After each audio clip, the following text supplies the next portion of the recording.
Good morning. My name is Shannon McConville, and I'm a research fellow with the Public Policy Institute of California. Thank you for tuning in to this virtual program today, featuring the findings of a new report PPIC produced called Improving Career Education Pathways into California's Workforce. We would like to thank the ECMC Foundation, the James Irvine Foundation, and the Sutton Family Fund for their support of this research and today's event. The report, along with technical appendices, as well as the slides from today's presentation, are available on our website at ppic.org. As a reminder, PPIC is a public charity and does not take or support positions on any ballot measure or legislation, nor does it support, endorse, or oppose any political parties or candidates for public office. For today's program, I will first present some key findings from the report. Then I will invite our three experts to join me for our panel discussion. And finally, we have set aside some time at the end of the program for audience Q&A. If you do have any questions for our speakers, please send an email to the address on the screen, ppiceventquestions@gmail.com. We would appreciate you including your name and organization along with your question. And with that, I will begin our presentation.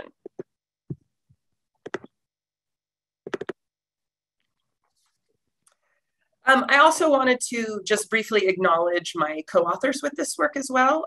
Sarah Bone, Bonnie Brooks, and Nina Dadgar all helped to write and put together this research. So with that, I will get started. So the job losses and economic fallout of the COVID pandemic have hit Californians with no more than a high school education hard. And labor market projections suggest that the skills needed for employment during the recovery period and in the future will likely skew even more sharply towards workers with education beyond high school. Some of these shifts towards higher skilled jobs and the concerns about a lack of trained workers predate COVID, though many analysts believe the pandemic will accelerate these trends. Preparing more Californians for this future of work, where many of the jobs with good wages and opportunities for growth will require higher education and more training, will be an important component of an equitable recovery. Recognizing this, the recently passed state budget includes increased spending for workforce training programs, as does the federal infrastructure bill passed just a few weeks ago. These investments are on top of billions of dollars both the state and federal government have spent on improving workforce education over the past decade. And Californians seem to agree with this focus. A PPIC poll in December 2020 found 85% of California adults favored more government investments in workforce training to help connect people to better jobs. In California, the largest public investments in workforce education programs flow through the community colleges. According to Legislative Analyst Office estimates, the state's community college system is responsible for about half of total workforce spending in the state, with much of this coming from the community college's Prop 98 apportionment. Community college career education programs may be especially important for Californians whose employers don't provide training opportunities, for those that may have limited access to education through other means, and those that cannot afford the high costs of many for-profit training programs. Career education students at community colleges reflect Californians' racial ethnic diversity. About half of students are age 25 or older when they pursue training, and most students have long work histories even before they start their training programs. Community colleges offer a wide variety of programs. In our research, we study the 6 largest. Those are business, information technology, family and consumer science, which includes early childhood education, health programs, public and protective services, and engineering, which includes construction and manufacturing. All of these programs offer multiple types of credentials, everything from short-term certificates that may require as few as 8 to 12 units to complete, to longer-term certificates, to associate's degrees, which require at least 60 units and include general education requirements. In our past work, we estimated wage returns to these different types of credentials and found they increased the wages of students who completed them by 20% on average, though there were large differences across disciplines, with health credentials, especially long-term and associate's degrees, often associate degrees in nursing, conferring the greatest gains. We also found that stacking multiple credentials can help students who earn shorter-term certificates to improve their earnings trajectories. In this study, we again use detailed longitudinal records from the Chancellor's Office that allow us to examine the trajectories of more than 1 million students who pursued career education programs in California community colleges over the past decade. Because community college students do not have to declare a major or a program of study in most cases, nursing and a few other health programs being exceptions, we use students' course-taking behavior to identify those who are pursuing career education. We then follow these students to see if they earn a credential in their field of study, how long it takes to do so, and whether they return to community colleges and stack credentials. While finishing programs and earning credentials is one element of improving success for students, another key element, especially for career education students, is making sure they learn the skills they need to connect to good jobs. Because so many different actors beyond the community colleges, including employers, industry groups, workforce development agencies, and intermediaries, play a role in this process, we also interviewed more than 20 people across these groups to better understand the challenges and opportunities to successful training programs. So I'll start with some of our quantitative findings. Overall, we find only about 1/4 of students who we identify as intending or pursuing a career education program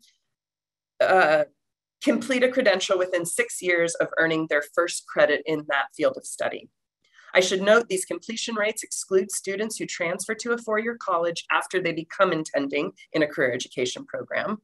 And while including these transfer students increases completion rate slightly, it only does so by a few percentage points. You can also see there are some sizable differences across fields, with health students standing out as having much higher completion rates. More than half of students who become intending in a health program earn a health credential within 6 years. This compares to less than 20% of students who pursue IT and business credentials. One reason for these large differences may be that students in, say, business owner and IT may be trying to transfer to a 4-year college rather than complete a CE credential in the field. This suggests that current pushes to help more students succeed in their transfer pathway could improve some of these completion rates and trajectories. In our report, we also examine completion across different groups of students. We use statistical methods that allow us to control for a variety of factors, including student demographics, like race and age, socioeconomic status, including low income and education levels, along with the programs and colleges that students are enrolled in. We also include measures of full-time enrollment, which we define as completing at least 12 units in a term. After accounting for all of these factors, we find that Black students are about 6 percentage points less likely to earn a credential, and Latino students about 3 percentage points less likely compared to white or Asian students in career education programs. Likewise, younger students, aged 24 and under, also have lower completion rates, as do men. But by far, the largest factor associated with earning a career education credential is whether a student successfully completed a full-time course load within 3 years of starting the program. Students who never enroll full-time have substantially lower completion rates, even after accounting for all of these characteristics. Completion rates actually more than triple when we compare those who never enroll full-time to those students who usually are enrolled full-time in their program. We also wanted to look at how long it takes for students who are successful to earn their career education credentials. Here we show the time it takes from earning their first credit in a field to be considered intending. Again, that is earning enough units. Those are the green portion of the bars. While the orange portion of the bars show how long it takes to then earn a credential. Overall, we see it takes students about 2.5 years, again, from the time they earn their first credits in a particular career education field to the time they complete a credential in that field. We should note students may have been enrolled in community colleges prior to starting their career education programs, and that time is not reflected in this figure. So we see most students earn their first 8 units in a field in about half a year. From there, it takes another 2 years on average to complete a credential. Associate's degrees take the longest, about 3 years, perhaps not surprising given the larger unit requirements, but even short-term certificates seem to take more than 2 years to complete. This is driven at least in part by students enrolling full-time, and we do see slightly faster completion times, though there are likely other factors at play. Here, we're focused only on those students who initially earn a certificate, so not an associate degree, to probe more on the potential of stacking credentials. We find the majority of students, regardless of discipline, re-enroll at a community college within 3 years of earning either a short-term or long-term certificate, suggesting a desire and perhaps a need to stack another credential to improve mobility. In our work, we define stacking credentials as earning a second award in the same field as the student earned their first award. And while you can see more than half of all students return after initially earning a certificate, only about 23% earn a second stacked credential. Again, some of these students may be seeking to transfer while others may be exploring other fields, but both of these suggest that many students who earn career education certificates feel the need to pursue additional education. So how can we help more students be successful in these programs? Our stakeholder interview provided some insights. We heard that more flexibility in the structure of career education programs, whether that is being able to start outside of the traditional semester or quarter system, or offering more flexibility in times courses are offered, could help more students finish. This may be especially true for students who are continuing to work while they are pursuing this training. Though we should note another study from UC Davis researchers that uses similar data finds that increasing course offerings, say on weekends or evenings, and other measures of flexible schedules is not necessarily the surefire way to increase overall completion rates. More will likely need to be done. So financial supports to cover things like housing, food and transportation, along with technology like computers and broadband access, especially in the post-COVID landscape, will also likely be needed to improve completion rates. And our analysis also points to the potential of early interventions, especially for underrepresented student groups. Within the first 6 months of starting a program, Black and Latino students fall off the completion trajectory of other racial ethnic groups. This suggests that targeting supports early on in a student's program could help their completion rates and also improve equity gaps. From both our stakeholder interviews and a review of other research, including evaluation studies of community college career education programs, we learned about the various ways that stronger relationships between colleges and employers can strengthen training programs and also improve outcomes for students. Opportunities for students to connect to things like internships and apprenticeships, where they can get on-the-job training as part of their program, was one of the biggest benefits attributed to deeper college-employer partnerships. More regular and sustained engagement with employers and industry groups also can help ensure that programs are keeping up with the skill needs of the labor market, making it more likely students who complete will be prepared for jobs. And we also heard from college administrators and employers alike that close relationships with employers were pretty important for realizing the potential of stackable credentials, so that students can more seamlessly earn a first credential, enter the labor market, and then return to college to help them advance to their next level of training and mobility. But coordinating across the many stakeholders involved in developing career education programs, connecting students to these programs, and then helping them connect to available jobs is no small feat. Community college administrators and faculty, workforce development agencies, employer and industry groups all have a role to play, but bringing these groups together can be challenging, which is why the federal government invested $2 billion in the past decade to improve community college workforce training by establishing better connections to employers and industry. It's also why the state has created an ongoing annual investment through the Strong Workforce Program to support similar types of activities in the community colleges. Still, we heard about colleges having difficulty even coordinating with within their own college. Several people we interviewed suggested that you needed to have high-level college administrators rather than just career education faculty members involved in employer engagement, or it is difficult to maintain those connections. We also learned that many funding streams that support career education, including Prop 98 funds, federal and state grants, often running through workforce development agencies, and other employer investments, are hard to coordinate and contribute to fragmented engagement efforts. So as we've already discussed, we find low completion rates for students who are in career education, but it is difficult to know for sure what students are intending or hoping to achieve at the community colleges. While colleges have started collecting information on student goals, and through initiatives like guided pathways are focused more on providing students with clear paths to achieve those goals, we were not able to connect data on student goals with the outcomes we studied. This is largely because the information and the data on student goals has only come into the data system over the past few years. And in order for us to follow students to see if they complete credentials, we weren't able to use that information. However, moving forward, it'll be important to look at how those goals relate to the outcomes we see among students. Another promising policy is the expansions to financial aid that are happening. These resources and supports could help more students attend full time, which was one of the biggest factors we saw.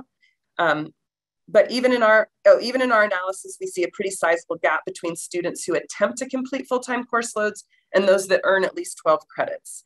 And the gap between attempting and completing full-time course loads is larger for Latino and Black students, suggesting there could be gains in equity by helping students to successfully complete the courses in which they're enrolled. Finally, across all of the people we spoke with, they all suggested that a more consistent and streamlined approach to creating curriculum for career education programs could help everyone involved. Students could benefit from having more courses transfer across colleges. Employers could benefit from more consistency in knowing what skills are being taught across similar programs in different colleges. And colleges could benefit from more consistent updates to their curricula and more support for their faculty. And with that, I'm going to end my presentation and invite our panelists. Again, if you have questions, you can submit them to ppiceventquestions@gmail.com. And so now I want to begin by inviting our panelists to start their videos. So I'll start the introductions now. Today we'll be talking with or hearing from Rick Pettit. He is a technical training and recruiting specialist at California Steel Industries. We also have Tariq Scott. He's the Director of External Relations at the Education Fund. And we have Sheni Weber, Vice Chancellor of Workforce and Economic Development at the California Community Colleges Chancellor's Office. Welcome, everyone. Thank you. Morning. Okay. Hi. Great. So, first to get started, we'd like to learn more about your organization's workforce training programs and also see how you think workforce opportunities may be evolving as we move forward from the pandemic. So Rick, why don't we start with you? If you could tell us more about your training programs and how you work with the community colleges. All right. Well, our training programs focus primarily on what we call craft positions, electricians, mechanics, machinists. About 22 years ago, we joined together with several other metal manufacturers in the area and formed the Manufacturers Council of the Inland Empire. And members on that council included Chapey College and Valley College and other members from the local government. So we worked together and developed classes to train people in these craft positions. We've been having a hard time finding good qualified electricians, mechanics, and machinists for many, many years. So we found that we had to train our own. So that's what we started doing. And the way our program works is we have 3 levels of electricians here. And I'm going to refer to electricians because all the programs are pretty much the same. And I work primarily with electricians. So I'll just refer to the electrical program. So we have 3 levels of electricians. We have A level, which is our journey level guys. They're the guys that keep our mills running. We have our B level electricians, which are full-time trainees. They're getting 40 plus hours a week, getting on the job training. We give them a self-study course to do on their own time. And we also send them to the Intech Center run by Chapey College to attend classes. And then we have our C level electricians, which are our internal CSI employees. and they can't even spell electricity. So, we start them off at ground level. We build them up to a certain level where they can then compete for the B level positions. Okay. And then once they successfully complete the B level program, then they become A level or journey level electricians for us. And it can be 3 to 4 year program to go from C all the way up to A. But we have several different paths that people can take to get into our training program. We have the internal candidates. They come in through the C program. It gets them up to that base level of knowledge.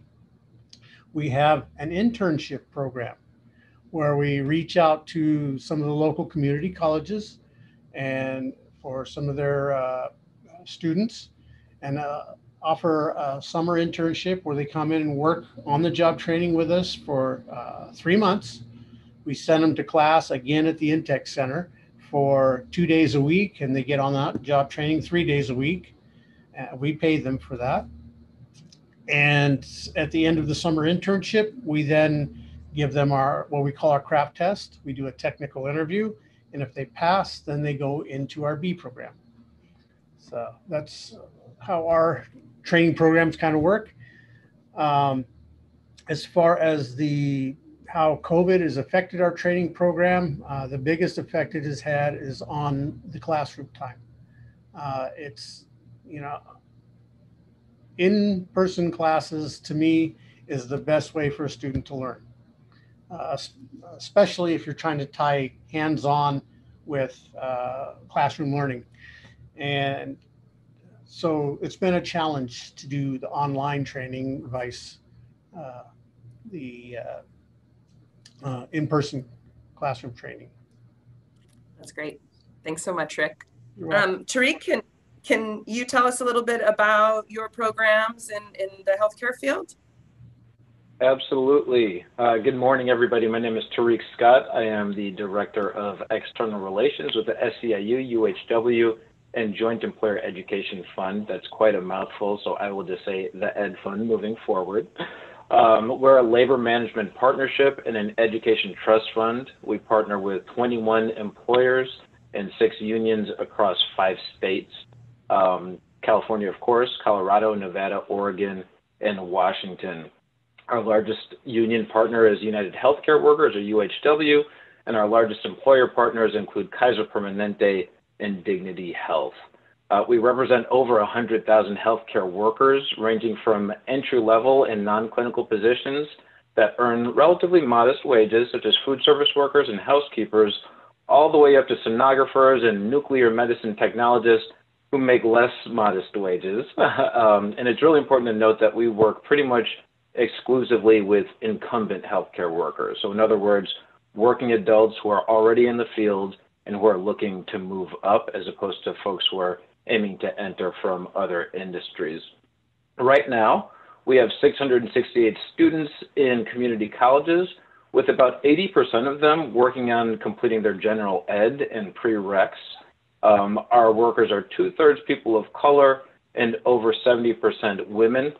And we'll talk a little bit more later about the opportunities that our demographics present in creating equitable pipelines into jobs that pay family-sustaining wages. A few words about our approach. We offer really a full spectrum of learner support: counseling, prereqs, tuition support, career pathways, apprenticeships, continuing education.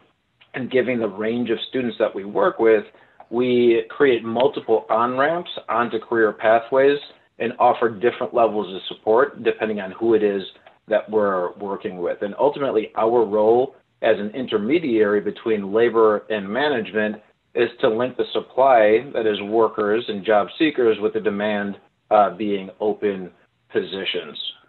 The pandemic has, of course, had a huge impact on our work and on our workforce. Healthcare workers are on the front lines of the pandemic and are stretched extremely thinly, especially with the rise of the Delta variant. And this has really forced us to rethink our approach to training to include a more robust mental health and care suite of services in addition to our more traditional workforce development and career advancement work. In 2020, we had 1,400 learners take online upskilling trainings to prepare for caring for COVID-19 patients and to transition from subacute to acute settings. And in 2020, we had over 800 participate in really just mental health and resilience trainings to care for the whole person. And in 2021, we're actually seeing a huge level of interest in accessing our services. Through July of this year, we have served over 20,000 workers, which is higher than any year in the history of the organization. But with that being said, a lot have put their plans for longer-term career advancement on hold during the pandemic and just kind of a treading water and maintaining their current positions type of approach. As I mentioned before, we have 668 students in community colleges with about a 2.25% completion rate during these really uncertain and challenging times. I would give a bump to something that Rick just said about online education. We had to convert all of our curricula to online formats pretty much overnight about a year and a half ago. And I think that's created some really nice opportunities in terms of easy access to healthcare instruction. But like Rick was saying, a lot of challenges, especially for folks who have never been to college before, who have tried and not succeeded. The prospect of going to school online for the first time is very daunting. And we'll talk a little bit more about some of the work that we're doing in terms of preparing our learners for online education later in the presentation. Thanks. Perfect. Thank you. Thank you, Tariq. And Shani, can we go to you so we can hear about some of the ways the Chancellor's Office is thinking about, workforce education and supporting student success kind of in this post-COVID and recovery period? Yes, good morning. So I would just like to say, first of all, that all programs are career education because students don't go to school for fun, right? Everyone wants a good job at the end of whatever that education journey is, even if the destination is a PhD.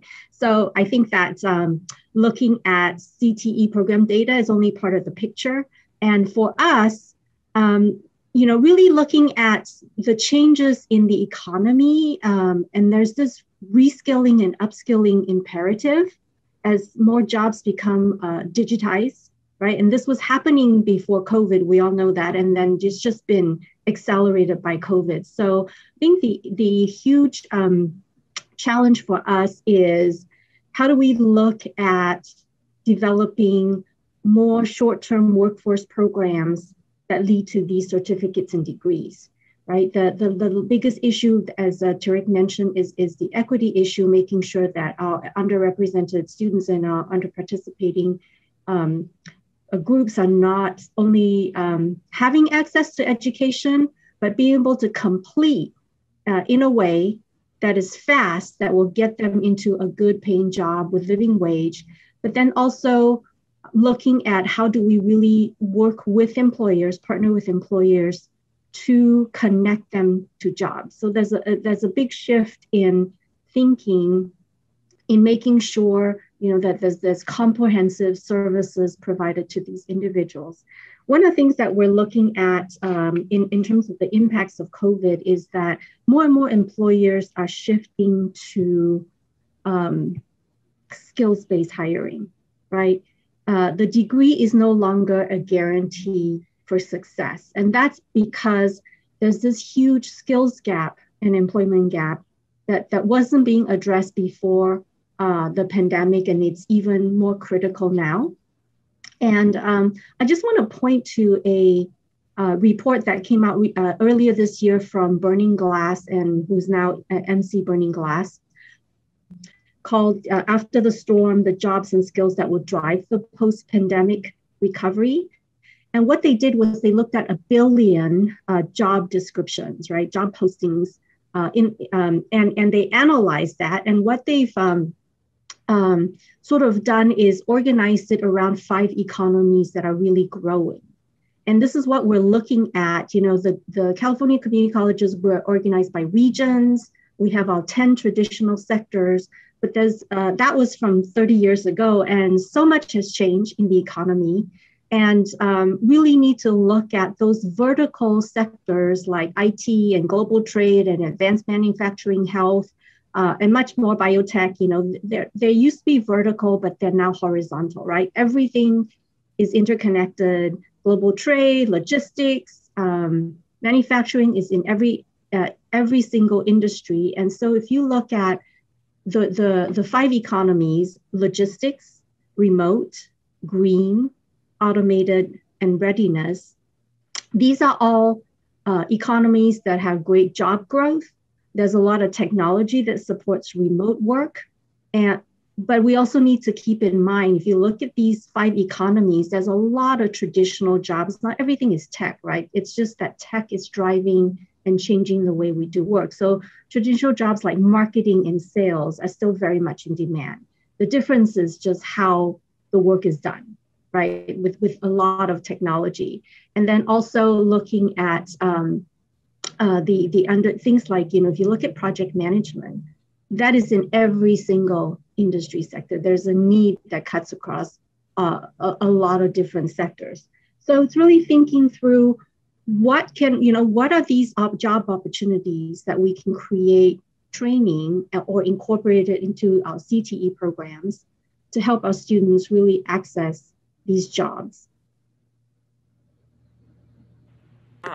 Great. Thank you so much, Shenny.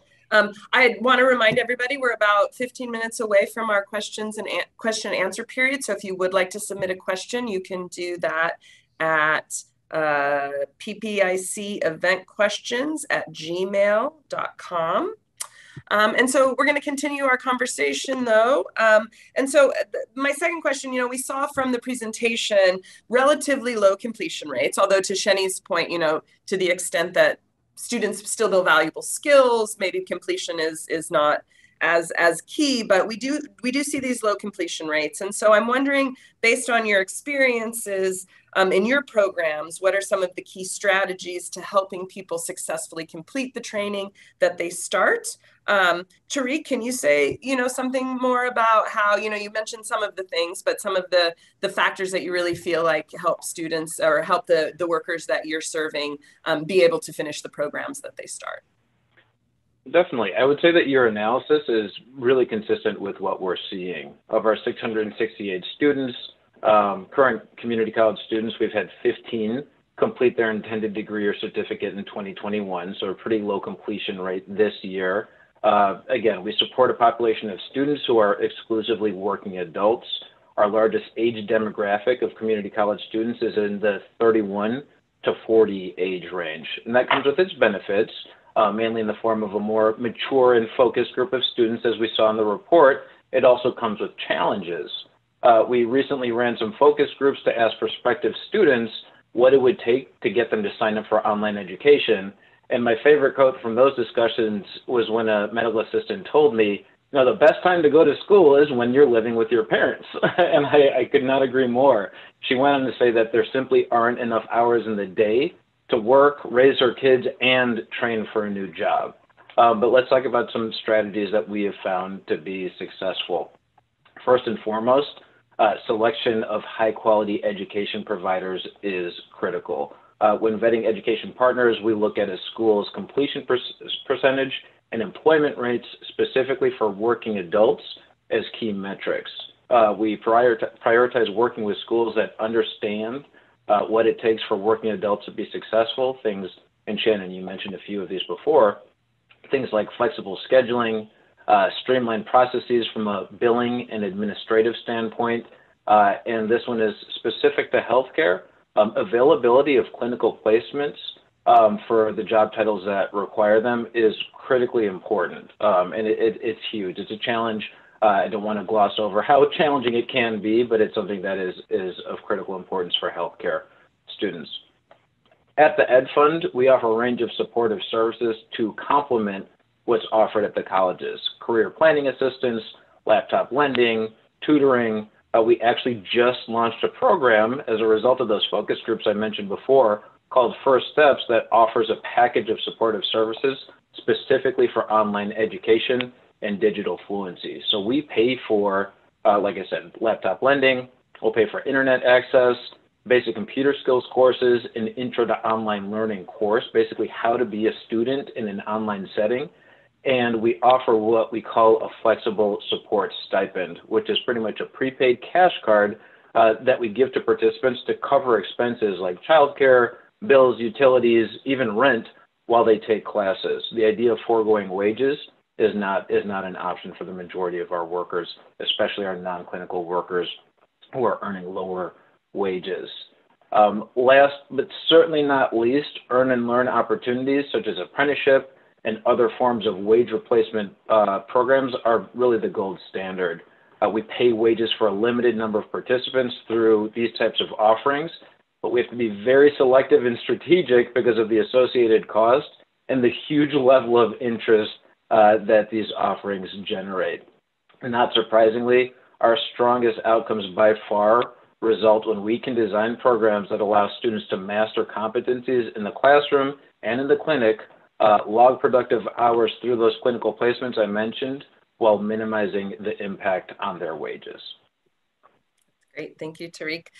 Rick, can you had mentioned that you have the program where you're taking your C-level workers, these are your entry-level workers, and they go through training with the InTech Center. Can you talk a little bit more about some of the supports you say, or things that you see that make students be able to kind of these entry-level workers be successful in kind of completing those InTech Center programs and being able to move up to that higher level?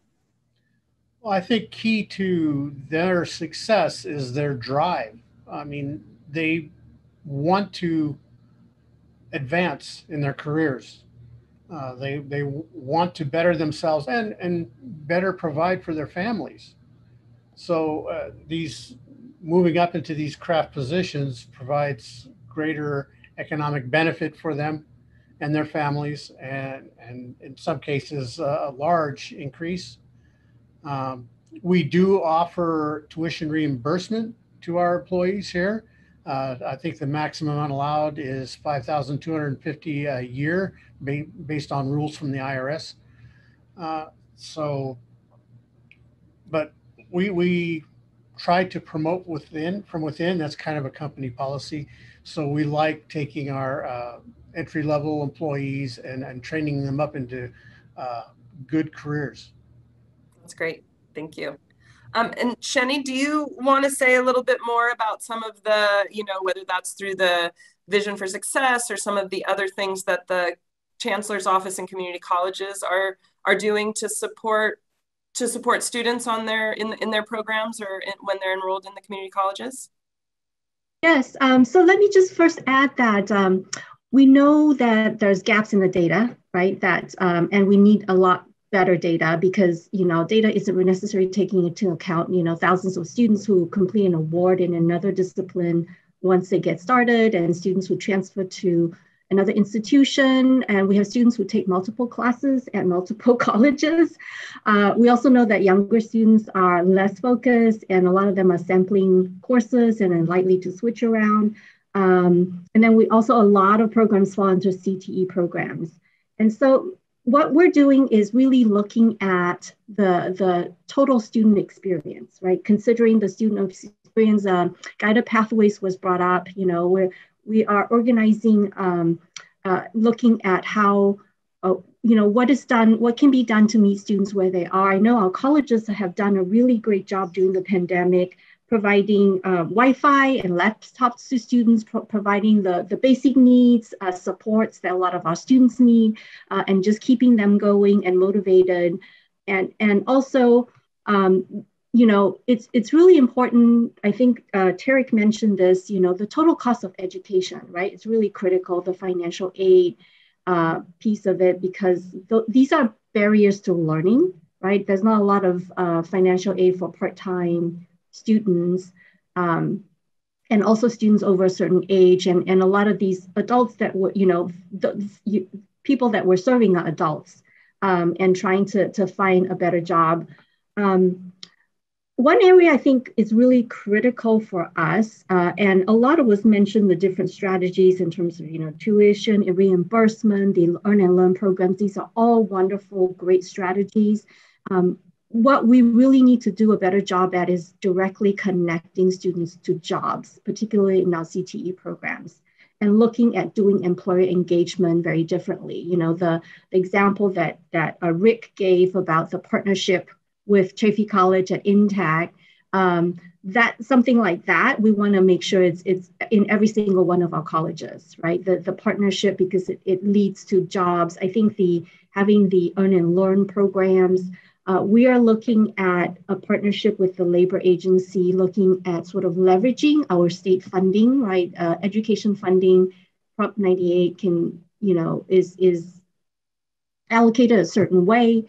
Labor has funding that could work, probably incentivize and work with employers to provide more on-the-job training. I think that the gap here is how do we get employers to hire our students and provide the work-based learning, because that prepares them much better for employment, and it's the experience that they need, and it also gives exposure to employers the talent that we have in our system.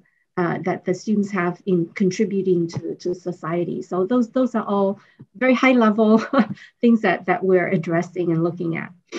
That's great. And you mentioned, and we're going to do this one pretty short because we're going to try to keep moving along, but you mentioned kind of these work-based learning opportunities. Both Rick and Tariq have talked about the internships and the apprenticeships and things that they have as part of their programs.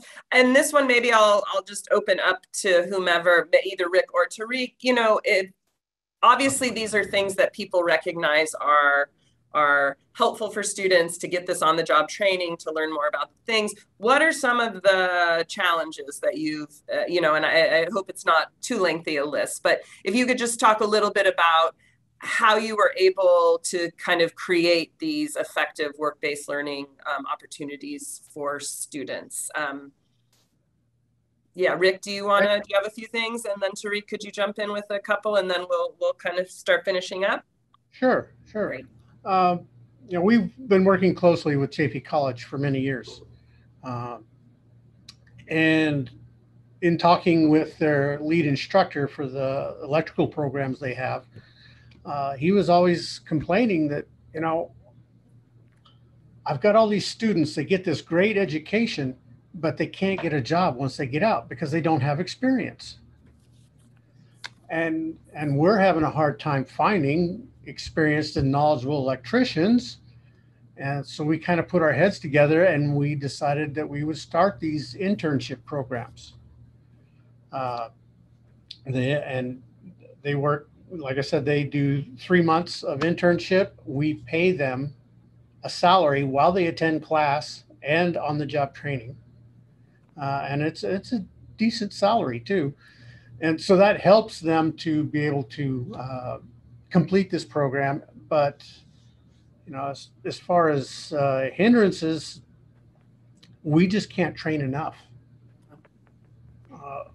We can only oversee the training of so many students, and it's not enough to meet our needs. So that's the biggest hindrance we have. Okay. Thank you. I am going to try to be brief. I have a lot to say on this topic. We currently have 65 active apprentices and 7 job titles. Registered apprenticeships, for those who have experience with them, require extensive management of partnerships, project plans, budgets, and a lot of government paperwork. And when it comes to selecting an education partner who would provide the instruction, flexibility around the design and delivery of a customized curriculum is an absolute must. We partner extensively with community colleges when it comes to general education and prereqs, and we're in the process of developing career pathways that will generate industry recognized credentials by the end of this year. But as of now, all of our apprenticeship education providers are private. When it comes to state, federal, and private dollars, apprenticeship is a huge priority. And we have partnerships with community colleges that are really incentivized to kind of jump into the fray and to crack this apprenticeship nut. We talked about Strong Workforce, California Apprenticeship Initiative, the High Road Training Partnership. These are all initiatives that we are a part of and looking to bring community college partners to the table. And I would be remiss if I didn't mention again the huge opportunity when it comes to equity of healthcare workers, predominantly women, predominantly people of color. We have a really nice chance to promote a pipeline into jobs that pay family-sustaining wages. But we're talking about challenges and opportunities. A challenge and an opportunity at the same time is the fact that some accrediting bodies and certifying boards have rules that prohibit students from being paid while they're completing program requirements.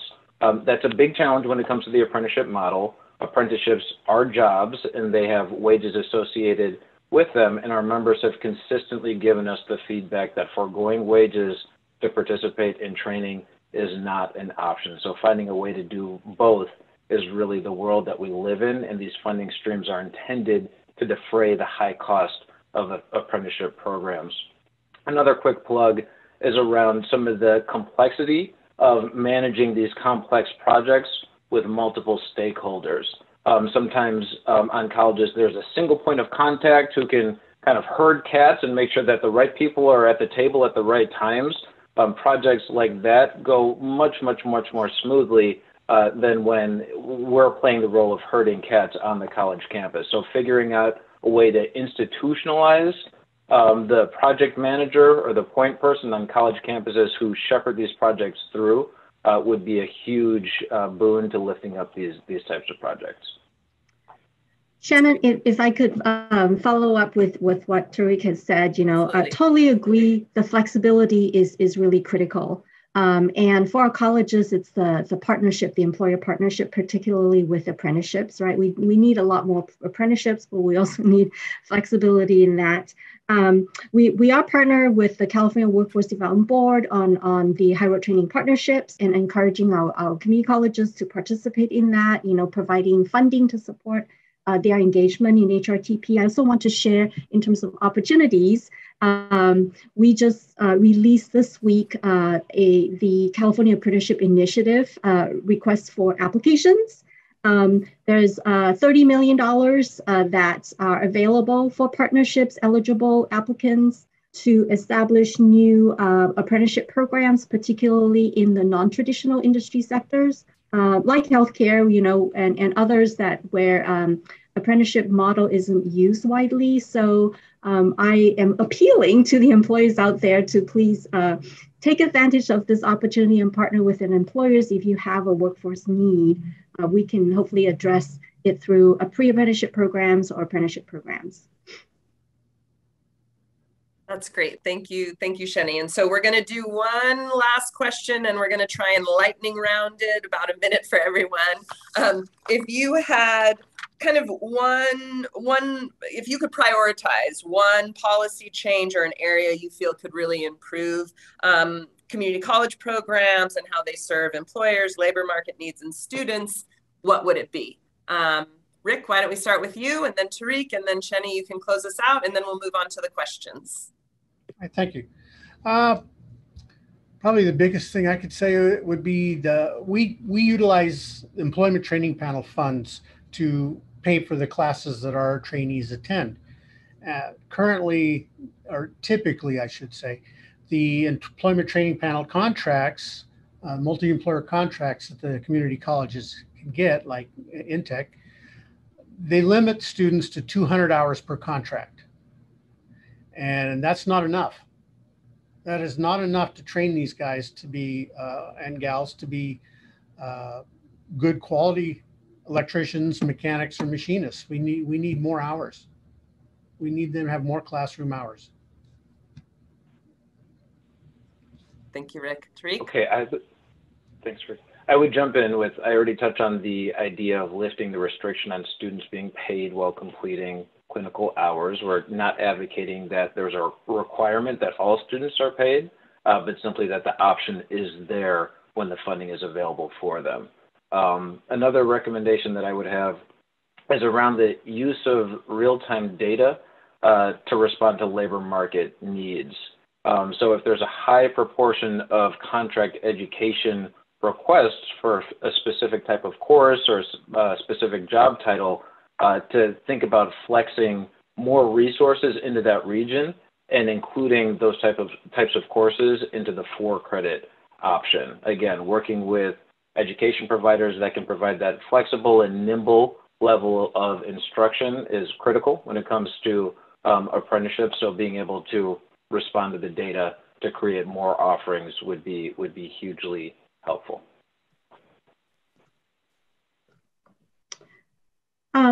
So great question, but there's never just one policy area change, right? I wish it was that simple. So there's really a combination of strategies that are in motion under our vision for success at the Chancellor's Office. And many of these kind of go hand in hand, and one sort of cannot succeed without the other, especially if we're going to try to get at this, recovery with equity.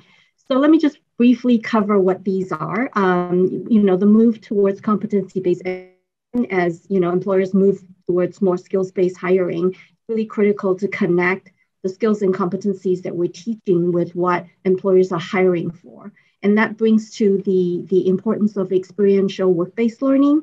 That's really critical in giving students that opportunity to have some experience, because employers are really looking for that. And then the credit for prior learning, only because, many of our students come to us with knowledge, skills, and abilities that have acquired outside of the classroom. So if all learning is valuable, why should these skills and knowledge and abilities that they've acquired outside the classroom based on their life experience, why shouldn't that count? And so figuring out an infrastructure for that, right, to try to accelerate the degree or certificate attainment. And then finally, the employer engagement piece is really, really critical. I mean, I think we've heard on this in this discussion, the need to provide the experience, to provide the jobs. And so we're looking at, a regional model, sort of restructuring that, centralizing and better coordinating, and the collaboration across regions with the colleges in terms of the employer engagement piece. And I think all of this sort of, kind of under our guided pathways umbrella is what we're moving forward with to impact, really helping our students get to employment outcomes. That's great. Well, thank you all. That was great. And we do have a few questions from the audience. We have run a little over time, so we're only going to be able, I think, to do maybe 2 or 3 of the questions, but we're gonna do our best. So the first one is, how can the state structure its career pathway programs and funding streams to increase the likelihood that colleges, employers, and other groups can sustain their collaborative efforts well into the future and beyond CTE state funding? This question is from, let me see, sorry. This question is from Joe Radding, JR and Associates in Sacramento. And I think that's, that's a really good question, and probably a really high, maybe the $1 million question of how, we have all these different funding and things, and how we can really keep moving it forward. I will say from our work, we heard at least some things about the state possibly playing a stronger role in developing, helping colleges develop curriculum and maintaining those relationships, so that it's not kind of, individual faculty members in colleges. Shenny, would you have anything else you would want to kind of share for that question? I do. So, the California Workforce Board came out with this high road training partnership model, right? That they've been testing and investing in. I think it's really important that we support what's out there, what's being happening. And so we've really partnered with the labor agency to see what our role can be in high road training partnerships. I think the promising part of that, you got to try something, right, is that these partnerships are driven by employers. It's kind of one of those things where it takes a village. It can't be done by education or government. Private sector has to play a big role in owning this and driving this. We can bring supports, we can bring a lot of things to the table as government and education, but it's almost like I bring a piece of the puzzle or a few pieces of the puzzle, everyone does, and then pretty soon we can put together a good picture, and ultimately it benefits students and it benefits the employers who are looking for talent.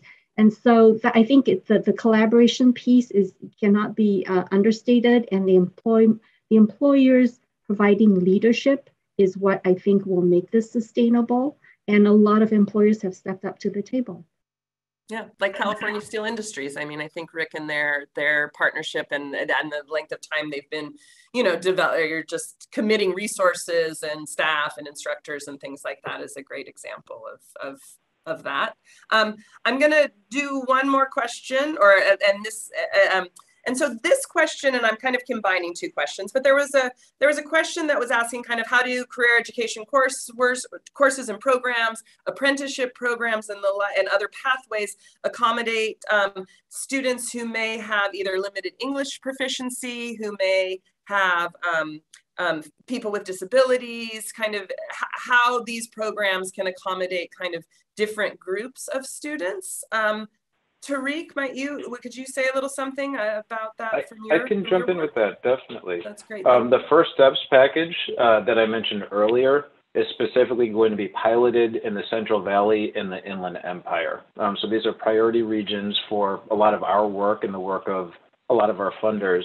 And they're high proportions of folks who are English language learners and in non-clinical positions looking to make that jump into clinical. So really starting with the basics around English language courses, laptop lending, basic computer skills, intro to online learning. Like I said, these services are targeted at groups of folks who, like I mentioned before, have never been to college or have had limited success in college. So we're looking forward to collecting data, collecting lessons learned, and that flexible support stipend that I mentioned that will put money into people's pockets to create some space in their schedule to be able to really roll their sleeves up and get into career technical education is something that we're very much looking forward to building out and improving over time. I would say that it's really challenging. These are positions that require very high skill and proficiency in English, not only in reading and writing and speaking, of course. So this is something that is going to be a multi-year effort, but one that we're definitely up for the challenge on. That's great. Rick or Shani, would you add anything on this question of kind of, opportunities for students who may have other, additional just difficulties in completing training for different reasons? I think for, as far as the English issue, if they could have access to ESL classes, particularly classes that are geared towards whatever position they're trying to work towards, technical or nursing, what have you. If they could get classes, English as a second language classes, that would address those specific terms that are used in those fields, that would be a great step. And I would just add that a number of our colleges are really looking at restructuring those ESL courses, now that we're also looking at, the equitable placement issue. I think ultimately also when it comes to individuals who are English English as second language speakers is the idea, I mentioned earlier the credit for prior learning. A lot of times, right, some of them may already have education from other countries that we're not taking into account and we're not providing credit for, right, and recognizing. And so how do we make sure that we do that and provide a structure to do that and help them along the process? So we are certainly working on building that infrastructure. Our colleges are looking at it, and many have done a really great job in starting out in that area.